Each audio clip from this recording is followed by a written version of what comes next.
Howie, it's good to be back, and there was a good response to the video I made yesterday about basically getting through this bullshit. In fact, my Facebook page has become something of a kind of a pub where everyone's trying to get through this and good humor. And like I said, it's much more important to share memes about it, making fun of it, or playing on the ironies of all this and the absurdity of all this rather than worrying about it. I mean, that's the whole thing, isn't it? Also, before I go any further, those of you who are interested in the tarot, I'm doing an online live tarot workshop this Saturday. This cause coming Saturday, it'll be about 4 p.m. Irish GM. No, sorry, 4 p.m. Eastern Coast Time, USA. Sorry, yeah, sorry. It'll be 4 p.m. Pacific Coast Time, 7 p.m. Eastern Coast Time, USA, 11 p.m. Irish GMT time, and midnight Central European time. So, and it's on a Saturday, so you're not working the next one. No one's working at the moment. So, there's a suggested a donation of a tenner or whatever you want to give, and I'll put the link below. It's just 100 spaces and it's filling up fast, so it'd be great to see you there. And even if you're not interested in the tarot, it'll be a good kind of esoteric insight, discussing many things, and we'll have a lovely evening. uh, Life must go on. And also, speaking of life must go on, I will see you at AV11 in Beltane, May 1st in England, and Milton Keynes. It's going to be a great weekend, as usual, organised by Ian O'Crane. And this is how we need to live. Every cloud has a silver lining. And I was looking at some of the stuff. There's lots of positives in this. Always remember, there's lots of positives. Now, before I mention that, also, a couple of days ago, I mentioned how in times past, cunning folk used to put the term abracadabra in the style. You'll see the thumbnail for this when I upload it. On the front doors or on the thresholds of their house or near them in order to protect from plague in the past. And I just suggested it the other day, and it's all over social media now, so it's really taken off. And it's great. It's like I kind of like being a daddy and all this to everybody, and to as many people as possible. And I'm glad that you're all joining in this conversation, not being overwhelmed by the fear or anything like that. It's very important. But about again, silver clouds. Just before I say that, just because it's a word that has abracadabra reducing until it gets to the letter A doesn't mean that that has a magical power in itself. It's just a piece of paper with writing on it. How it affects your consciousness is a different thing altogether. We all know that the term abracadabra comes from the Aramaic. I create what I speak, and it was adopted by the Hebrews, the Babylonians, and many other cultures. And it was discovered to be a term that had tremendous power. Now, it's not because the word is anything infused in it that's magical or anything like that, but when you say it or when you meditate upon it, there's something about it that goes down and creates a sense of comfort within your subconscious mind and lower poles of cognition. And what that does is it makes you feel better. Of course, a piece of paper with writing on it is not going to stop a virus, but what it does is there's some effect in that word that when it goes into the lower poles of your cognition, your consciousness instantly remembers it. This could be a very ancient word that goes back to our earliest Paleolithic ancestors that had great power in the past. It seems to be almost like written in our DNA. And what happens then is your immune system is boosted. Your psychology feels better. You're able to tackle the situation better. Now, when your immune system is boosted and your psychology is better, you're less likely to do stupid things or to worry and get yourself infected. And that's how it works. It's as simple as that. It's science. It's not hocus pocus. It is, but there's a scientific rational thing for it. It affects your subconscious mind. Something about that word, just like certain symbols affect our subconscious mind, and it seems to make you feel better. And it opens you up to abilities to, shall we say, I don't know, affect your physiology and your psychology in a way that wouldn't normally be apparent. So that's what that's all about. And I'm delighted to see that since I suggested it, it's exploded like wildfire all over social media. And this is what we need to do: keep our spirits up. And remember, there's lots of silver linings to this whole being locked up and everything, this lockdown. Now, for instance, I saw some lovely photographs that the canals of Venice are clear again. Now, they're not polluted. The water in the Venice canals, that's not pollution that stops you from seeing the bottom. That's silt from the lagoon, very fine sand being stirred up by the propellers on the boats and on the gondolas moving. And what's happening, there's no traffic on the canal at the moment, so the water's now visible. That's not pollution. That's just the clear water being seen. That's why, and the fact that it's filled with fish shows you that the lagoon around, sure, they eat food right next to it. They harvest seafood right next to it, but the lagoon around Venice is not polluted. And that was I find it kind of ironic too, because you remember the global warming monkeys were all going crazy about the not annual, but the regular flooding of Venice, which is very common, and trying to make out it was the end of the world and proof that we're being destroyed by rising sea levels, even though Venice has always flooded and there's photographs going back forever. And yet, it's almost like Venice has had the revenge on them, saying, no, no, this city is perfectly in tune with Mother Nature. We know exactly what we're doing. And that's why you can see that in the canals are now full of fish, and you can see that they're right down to the stones on the bottom. It's irony. And I saw another thing there, that some climate change spook bureaucrat who's on the payroll is deeply concerned that coronavirus might take the wind out of the climate change industry. Isn't that ironic? It's like, who has the greatest moral outrage this week, and how can we cream off them? And I was laughing my head off. I'm sure Greta Thunberg is probably on suicide watch right now. She's not getting any attention. We'll never see her ever again. And you can see how the globalists are desperately trying to replace the climate change thing with the COVID-19 thing. You can definitely see that going on. It's they're using the same language now. They're calling, instead of people calling people climate deniers, they're now calling them disease deniers, pandemic deniers. The same NPC, human waste, and that's all they are.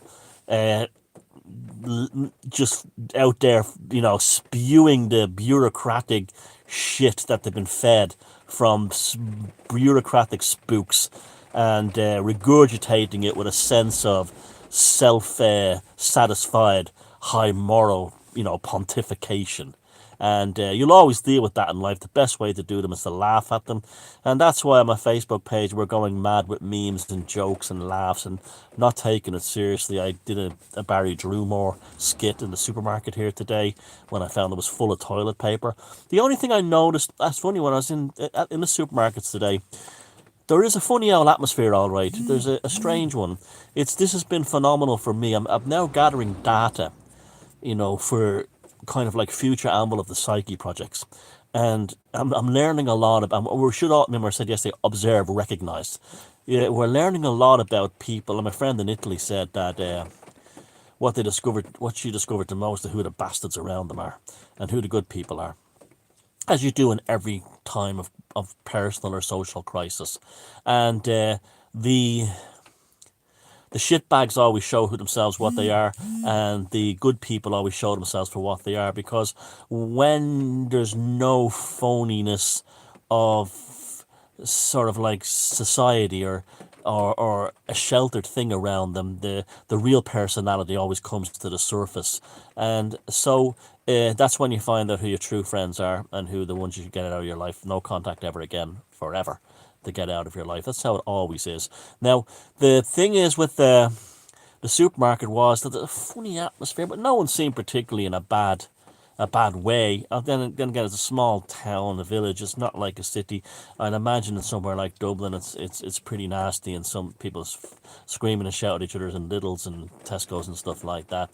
The one thing I did notice was there wasn't an awful lot of meat in the meat counters, and there was no chickens at all. And I suspect the reason for this is not a shortage, but a lot of people in this part of Ireland, because it's rural, they have deep freezers, especially the people who live up in the mountains, and they make a trap for a couple of weeks up there if there's a heavy snow. So what they do is they stock up their deep freezers with like months worth of meat, and that's probably what that panic buying was. But that was the first thing I've noticed that simply has gone was chickens. Plenty of eggs though, no problem with eggs. And like I've only I've only just barely tapped into my prep stuff. I bought some cheeses a couple of years ago that I've allowed to mature, and oh Jesus, they're incredible. They were expensive at the time, and I'm glad I bought them. And those kinds of things, and there's food will keep a long time in this climate in Ireland. Things like cheeses and stuff like that. But yeah, a couple of months ago, a couple of years ago, I bought them back in. I bought a guy called Trevor from Fermanagh. When did I buy them? I got them last October, and I was actually planning to mature them and sell them. A lot of people do that. You buy an unmatured cheese and you mature it and you sell it. And I'm just going to keep it and eat it because it's absolutely delicious, and it's save it. You know, it's just a great survival food. It's meat without meat. And by the way, you vegans, it comes from an organic farm and the animals are treated well. Now, what else was I going to say? So yeah, that's another thing too. People are learning to live within their means. They're learning to live within their confines, and that's not a bad thing. I mean, you know, these types who I'm sure who need retail therapy constantly and live in shopping malls, they're probably scraping the walls. But there's other ones who are among that demographic who are learning something about themselves. They're actually wising up, and they're realizing that that's not important and they can live without it. See, this will change a lot of things. The world, this will change things more profoundly than 9/11, because we don't have a murderous psychopath in the White House like George Bush Jr. and the neocons at the time who solved every problem by having a war. Trump is not like that. He's a businessman and a human being, so he's not going to solve problems in America by starting a war in the Middle East. And so it's more like we're now looking. That's why it's different. It's different, more profound than 9/11. There's no war to look forward to or being baited with, and it's allowing a deeper sense of introspection. Hobbies. Let's talk about hobbies. This is the time to do it. I've been wanting to build a model railway for years. I still have all my track and trains and HO and double out scale since I was a kid, and I've added stuff over the years that I said, well, I'll buy that one day. You know, I bought an engine here or there. Well, I'll get round to this one day and I'll build it. I'm going to start building in the next few days. If you do knitting, and especially if you sell things like baby clothes, you're going to make a fortune when it's all over, because just knit and knit and knit. Any hobbies, art, painting, a bit of DIY, you can finally get around to painting that Warhammer 40k army that's been sitting in the box. There's loads of things you can do. You can educate yourself, watch documentaries, lots of books you haven't read that you can read. This is going to be like the Blitz in England. You know, when the World War II was over, a lot of people who lived through the Blitz in England were very romantic at the time. They said you discovered who your true friends were, and you found great value in simple things like books and hobbies. And I think this could be a bonanza for things like that. I think just like you had an enormous growth in things like hobbies and arts and crafts after World War II, because people discovered that this is actually better than a lot of other things. Because this will happen, I think, again now. And dependency on sports. Yeah, I'm a bow supporter. I follow them. I don't go to all the matches. In fact, I haven't been since last year. And I watch the football results on television. My foreign team is Everton in Liverpool, and you know, I'll look at the international games. I don't miss them. I don't miss them. They'll be all there when they come back. It's teaching people again that things like big sports and stuff like that is you can live without them. Same with the Paddy's Day parade. A lot of people, just don't care. You know, it's like it's cancelled. Who cares? It was just on. It was really for kids. In Ireland, St. Paddy's Day was for kids in the daytime and drunks and drunken tourists in the evening. The locals were not particularly fussed with it, to be honest with you. And yeah, it's like, you know, go inside, bake, do knitting, do embroidery, crafts, fix that grouting on the tile. I mean, the hardware store's open. Fix that grouting on the tile in the bathroom. Those kinds of things, you know. Also, when this is over, it'd be a good time to hire tradesmen because they'll be all dying for work. So, if you'll probably get great. You have no problem getting someone to fix your plumbing or electricity or something, or rewire your house or something like that after this is over. There'll be tradesmen begging for work, and they won't be inclined to, up the prices, that kind of thing. So, always look to the future, always be positive. Don't be stuck in the past. We don't have an asteroid heading towards us or anything like that. And then again, it's like what I said yesterday. This is 2012. This is what 2012 should have been. People think, oh, and we were going to ascend to the fifth density, or the Pleiadians were going to come, or all this bullshit. No, it's always a personal thing. Elevation, integration of the psyche is always a very personal thing. And of course, the normies and the NPCs, they won't change because they're totally controlled by external, you know, influences. They're like cattle being prod, and the media prods them everywhere. But even I've been amazed to even see some lefties. Now, all lefties are mad statists by nature. Everyone who's a lefty adores governments, adores bureaucracy, adores control. And I'm even seeing some of these hardcore lefties even saying, I think this is like wildly overblown. And that's a real turnaround. I've never seen that one before.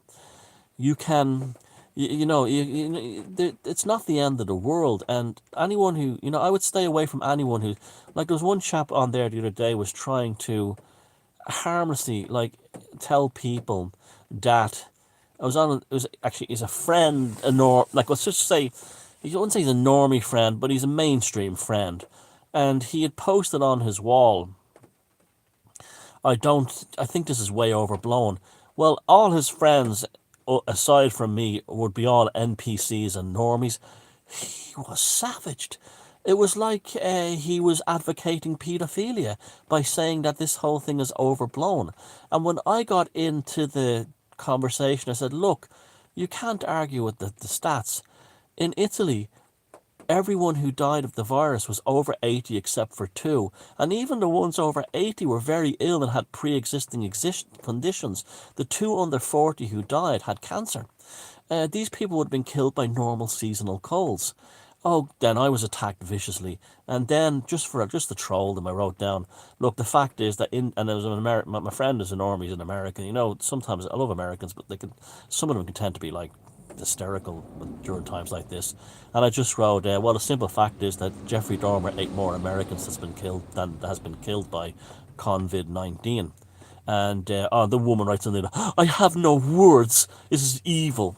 So stay away from all those. Block them, get rid of them, surround yourself with people who, and this is for the rest of your life, by the way, it is a good time to do a clearing in your life. Very good time.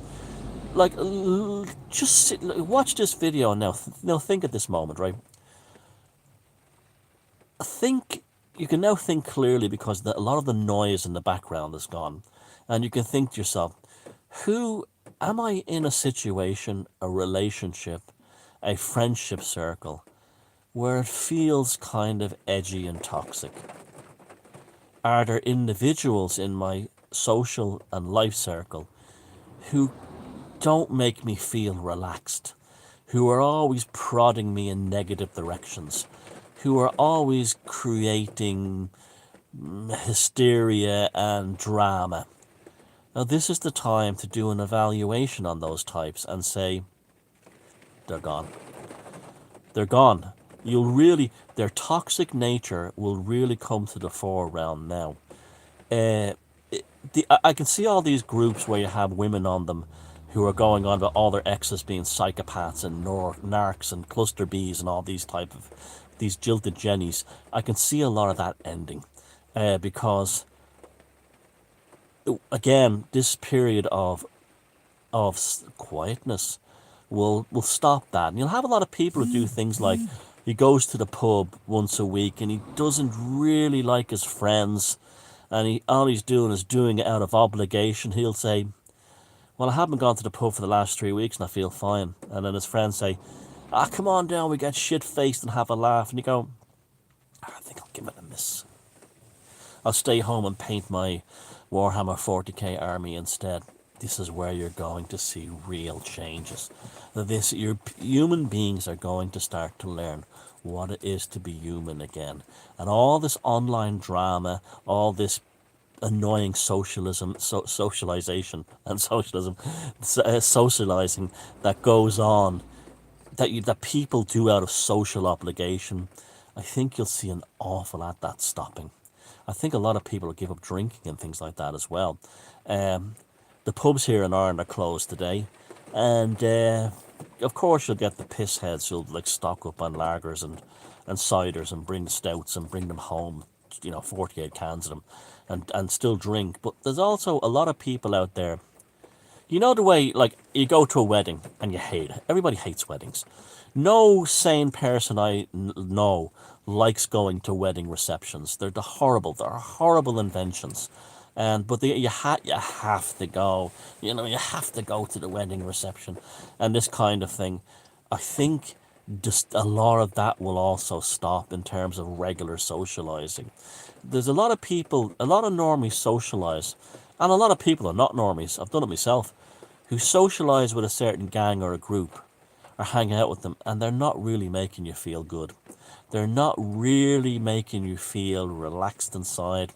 And the only ones who you start to realize, well, it's really one or two motherfuckers who are running this for their own benefit, and they're kind of obliging everyone into it. The same with internet and like sort of social media groups. You'll say, I don't really like this bunch of people. There's maybe one or two nice people in it, but the tension here is all poisonous and wrong. This is the time to get out. This is the time to leave. There's no shame in walking away from anybody and anything that makes you feel bad. There's no shame in, you can't walk away from your children, obviously, if they're dependent on you, things like that. But there's no shame in walking away from anything that makes you feel like shit, toxic, and seek out something that gives you a sense of satisfaction in this life. That's far more important. So we're going to learn. We're going to have a real evolution, I think, particularly in the West.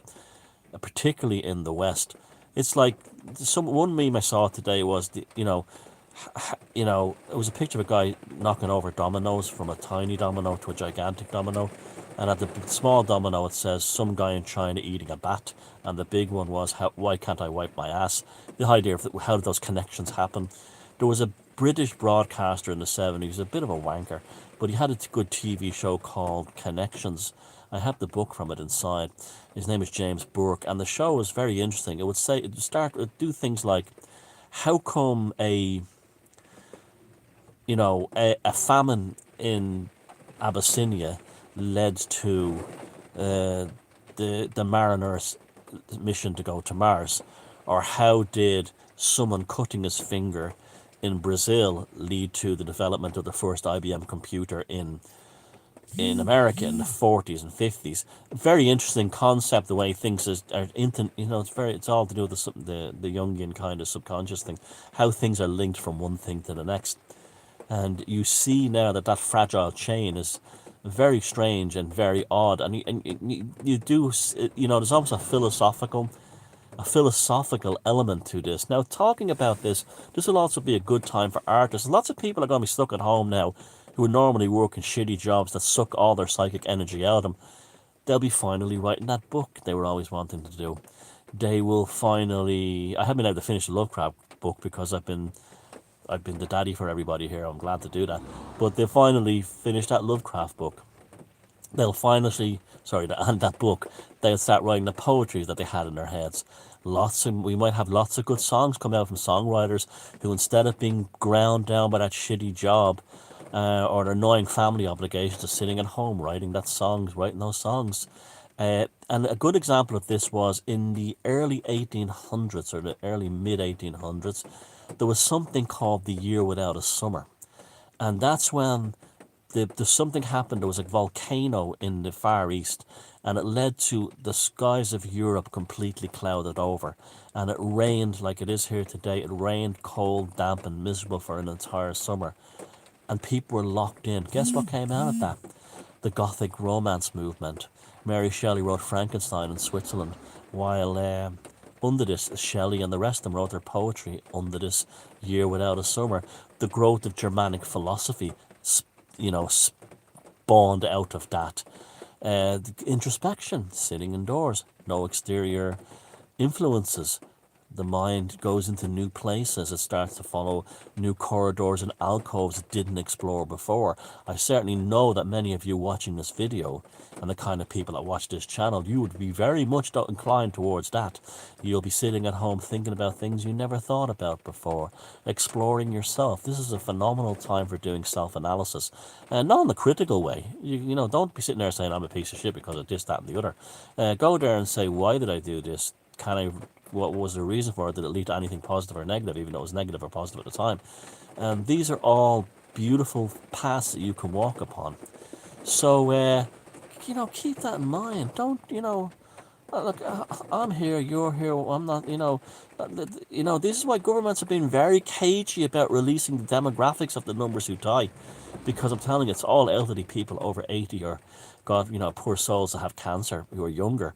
But they would probably have died from an infection anyway. And so, fear really is the mind killer. And they want us. I was just watching and I shared that video of Frankie Goes to Hollywood's two tribes go to war. And yeah, feck 'em if they can't take a joke. Thanks for hanging on to this. Thanks for watching the videos in great numbers yesterday. Subscribe if you're not subscribed. Don't forget to click that bell down the bottom to get the regular updates. And the same on my open source Cult TV and Beyond Room 313 channel. Yeah, subscribe if you haven't and click the bell. And if you want to learn about the tarot and see it demystified, I'd be delighted if you came along on Saturday night or afternoon, wherever it is for you there. I'll put the link to that below. And yeah, here we are. Here we always will be. And what's in it for me? What's in it for all of us? We're living in a time of great opportunity. But it's not an opportunity for business. It's not an opportunity for government. It's an opportunity for you.